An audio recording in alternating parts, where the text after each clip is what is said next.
All right, kia ora koutou, Ko Richard Dean Takuena. Thank you for joining me today. I'm Richard from ESR's data science team, and I'm here to share our team's journey from Shiny to React.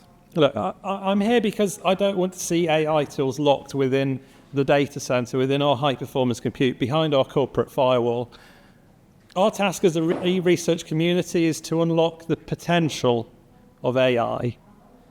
And that involves building a bridge to potential users, be that on a laptop or a mobile phone. I think that it's a really exciting transition for us that's allowed us to take our data models out of the server room, put them in the hands of our users and turbocharge our development process along the way. Okay, trying to figure out this thing. Big green button.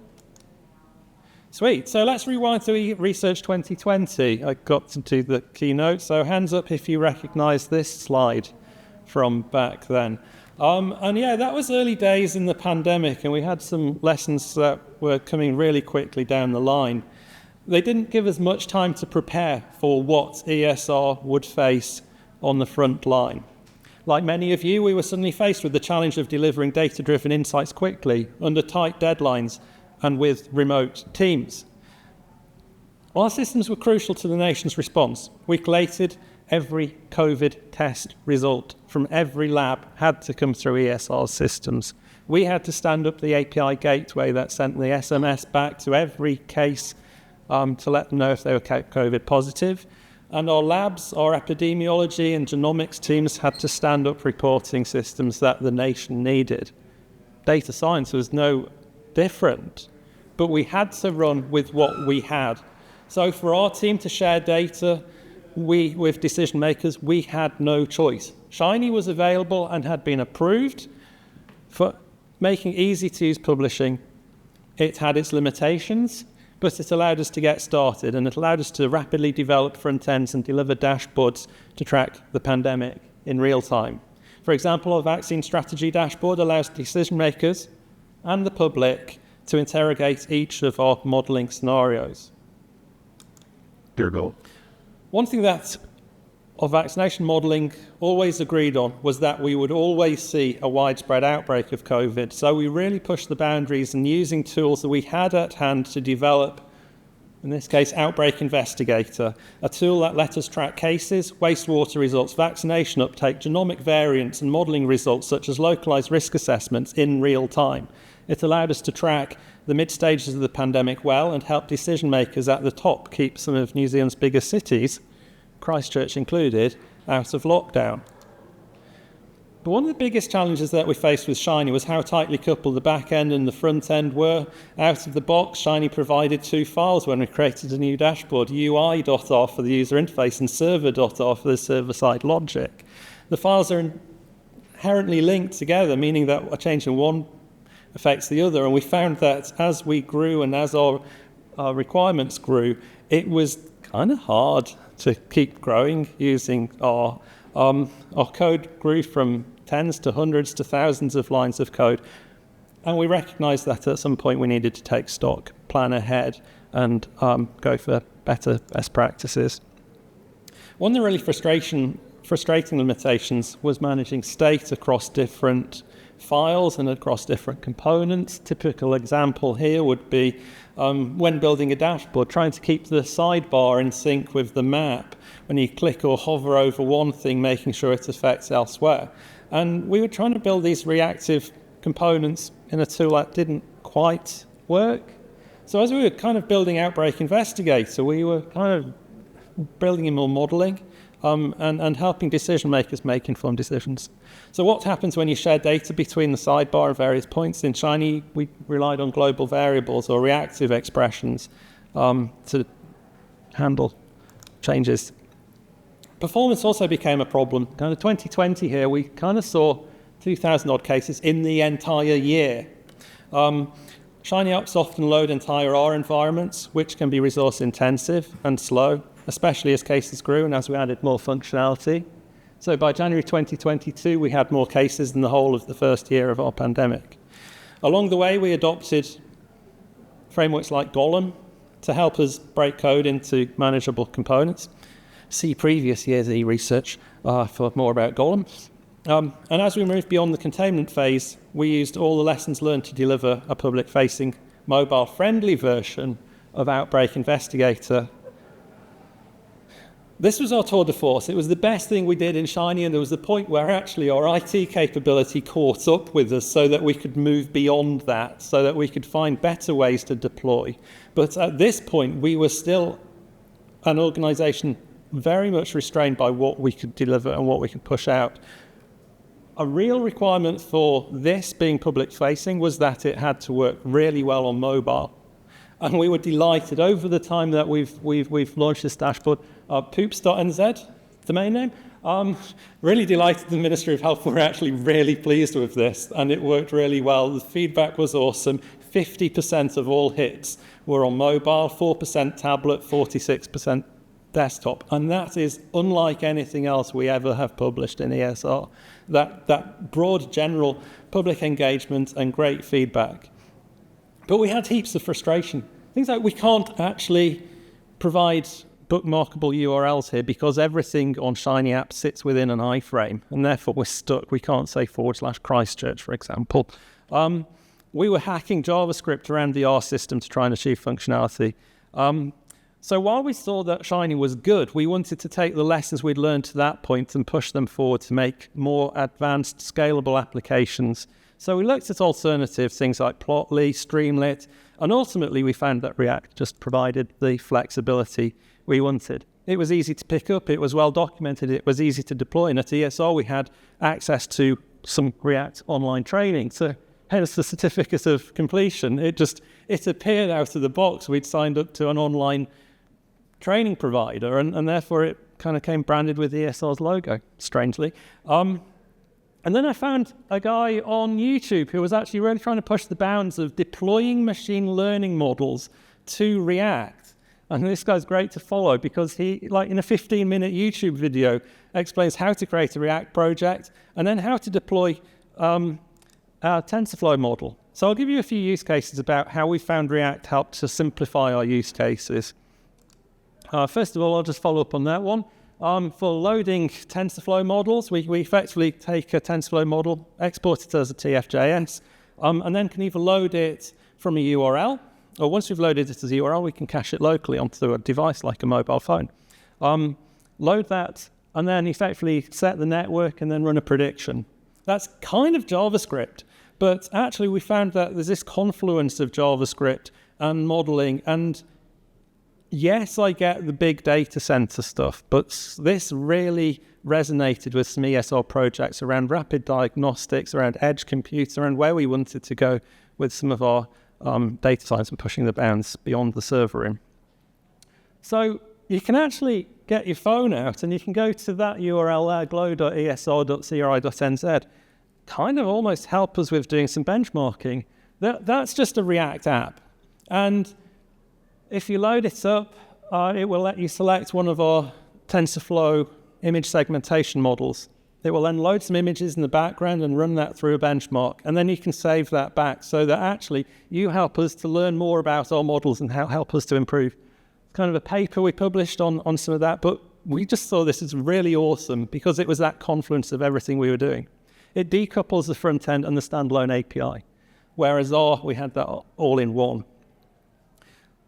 So while React can handle the front-end interactions, it allowed us to vary the tech stack as required. We were able to put a front end on top of complex machine learning and AI models that otherwise are trapped inside our HPC. In this example, we demonstrate using React plus Cesium JavaScript to validate ESR's agent-based models within our digital twin. So kind of here, we actually drill all the way down to the individual agents and get their journeys, their days, their diaries. And then when we run models, things like the next level of vaccination models on real, well, kind of statistically valid subgroups of the population, we can then interrogate it and kind of probably don't need to necessarily go down to this level every time. For things like large language models, we can run these and we've trained these within our high-performance compute containers. And what we have here is React on the left, building a chatbot, asking things like the weather or to fly to an area using APIs from various providers. But then on the right, we have what we call chat ESR. This one's running on Facebook's Llama 2. But we've done similar with things like DeepSeek, I think we just got running last week, and Quen, and so on. So actually, we've kind of trained this for our use cases, but we see loads of others, and it's kind of a slightly old example now, in that the latest large language models help us generate visualizations and reports and really push the bounds further. In terms of how we code or deploy, unlike Shiny, which loads the whole R environment, React compiles things and optimizes front-end code. It reduces the bundle sizes and improves load times. I think features like lazy loading mean that we can build large, complex apps, which we don't necessarily want to load every function up front, but it loads when we call it, making our apps faster and more efficient. So as an example, our large-scale multi-agent simulator, our digital twin Alma, a really good example of how that works. In terms of security, we found that Shiny apps expose the back-end logic directly to the front end and introducing vulnerabilities. So even with our Shiny Apps Pro account, security forbid us to host any sensitive data. We assumed everything would be hacked. But separating out the front end and the API really helped in that regard. So the API enforced authentication and authorization, while React can handle the front end. For example, here we use JavaScript web tokens for authentication and to control which of the API calls sits behind the authentication versus in front of. It's really interesting to see which of these videos will load and which won't. An interactive graph. So we found that there are tools like recharts, which just allowed us to they felt much more natural for coding charts and for building rich, interactive visualizations, giving us the flexibility to build custom graphs and charts, which were not necessarily possible with what came out of the box. It was so much easier. The results are 100 times better. They were much more interactive and integrated. Kind of this thing here, this blurred out thing, I can't really show you because it works for a not thing in the public domain, but was kind of an SVG process flow, and at each step there was a mouse over kind of really going into details, and in that example, our client really likes what we do. Then so for state management, kind of out of the box, kind of following that React 101 tutorial, I'm taught about this thing up here, use state, which works really well in a one-page stuff. So this is effectively a one-page app, and then down here is a cool thing, get count, and then the counts is displayed somewhere here, so you see count 1, count 2, etc. That works really well out of the box, but one thing that we found really helped was as we grew beyond the single page or the single file, handling state across many files, we found two components super useful, Zustand and Immer. These two libraries allowed us to handle complex state logic in a clean and maintainable way, reducing bugs and improving productivity. And effectively, we use a status store component throughout. A few other points, just would recommend running with Vite. That really helped make coding fun, in that any change to your code automatically hot reloads. Node was brilliant. One thing we found with libraries like Shiny, things are out of date. Many components, many JavaScript libraries have reactive component libraries already. So effectively, to build that 3D cesium map of a city like Christchurch out of the box, you kind of get this 6 lines of code effectively. Just it looks like a bit like HTML, really. And that it has really great potential to be integrated into apps like Streamlit. So for some of our React components, we've built them in React and then deployed them as part of Streamlit apps we've hosted elsewhere. So to conclude, why I would propose that React deserves some kind of higher profile within the eResearch community, it simply offers a simple, powerful way to develop and deploy advanced data visualization tools powered by AI. It's flexible, scalable, and aligns really well with modern web development practices, making it a really ideal choice for teams looking to build cutting-edge applications. it's also, because it's so universal and doesn't require the same kind of tech stack as Shiny, you can deploy it anywhere. So if you have concerns about things like data sovereignty and want to keep things onshore within New Zealand, pretty much any server hosting package can do so. So I'd argue that React deserves a higher profile in the eResearch community because it kind of bridges that gap between the data science and software engineering and the teams behind the scenes and our users. So kind of the stuff we're developing on the mobiles. And please do talk to me afterwards because I'll give you some examples. So for us, React turbocharged our data science journey and helped us to decouple our APIs. It helped us to unlock the next stage on our journey. And I guess as our team grew, as we developed more data engineering positions, machine learning engineer positions, and core data scientist, it allowed us to kind of specialize a little bit. Just before I go to pick up on a conference theme about growing and supporting our people, just wanted to give a shout out to a few people in the room who are our current cohort of data science students from University of Canterbury. So over the last 3 years, I've managed to mentor some students from AUT and Auckland. This has been a fabulous experience to actually work with the team from Canterbury. And each of them are presenting at this conference. So give us a big wave, you three. So yeah, please do talk to them because they've got some awesome experiences too. And one thing that we as ESR really want to see is that our tagline, Science for Communities, is to continue to grow that focus around science for humans. So thank you for your time. I hope the talk inspires you to rethink maybe how you approach building AI-powered data visualizations.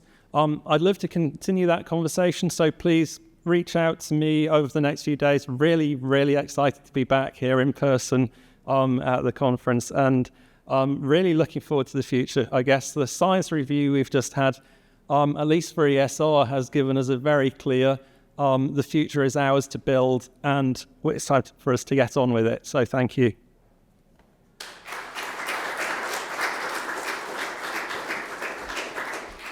Great talk. Thanks, Richard. Time for questions.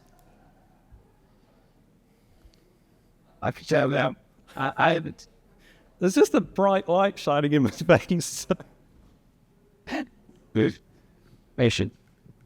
Brilliant. So I've been following these apps for a while. They're fantastic. They're just premier things for New Zealand. It's a great showcase. So very, very nice to see the talk. I have a very practical question about upskilling and things like that. So obviously it takes some time to build these new skills in a team. So I'm really curious about how you approach that. Yep, upskilling. So that was kind of, I guess, a conference theme in a presentation I gave, maybe more like that, eResearch 2020. So we've been on a really big journey here at ESR.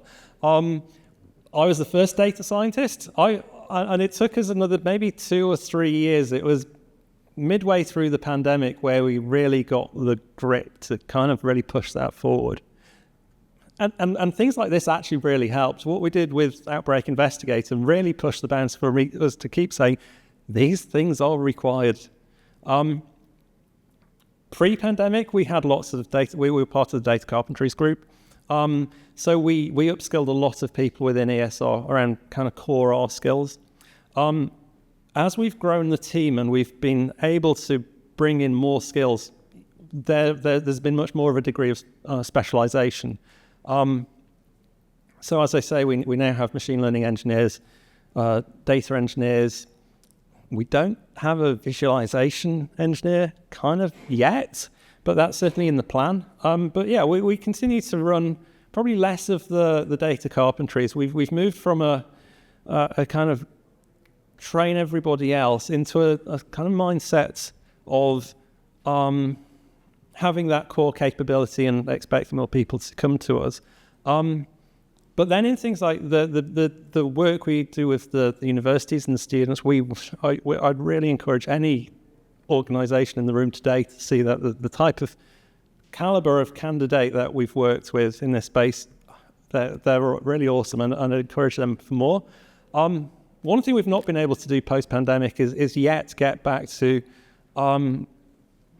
one training program in particular I really enjoyed that we kind of brought over from the UK, our concept of Data Science Accelerator. I'm kind of super keen to see if we can find a way to run that type of concept again. So that effectively allowed us to pitch a mentoring program with our own staff who have real world experience, whether that's genomics and lab processes or forensics processes, and pitch them alongside data scientists. So rather than you give us your data and we'll do something with it, but we don't have that domain expertise, we kind of created hybrids.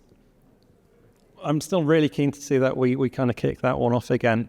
Now that we're at that kind of post-pandemic, we've finally got some certainty. And yeah, last year at ESR's been very much, there's been some really big changes. We've kind of resized the team to focus for the future. But that's very visual at the moment. We've gone through that resize. We've gone through the science review. We've restructured. And I feel for our organisation, we're very much looking into where do we go next. And that kind of, symbolically, that is, last year we started a big building project. We demolished the front half of the site. And in the last couple of weeks, we've actually seen the steel go up again. And that really is great to start coming on site and seeing that actually we're building something here and we've got a good confidence from government to keep doing what we're doing. But let's keep talking about building skills, because I think that's a super keen and kind of links with the conference theme.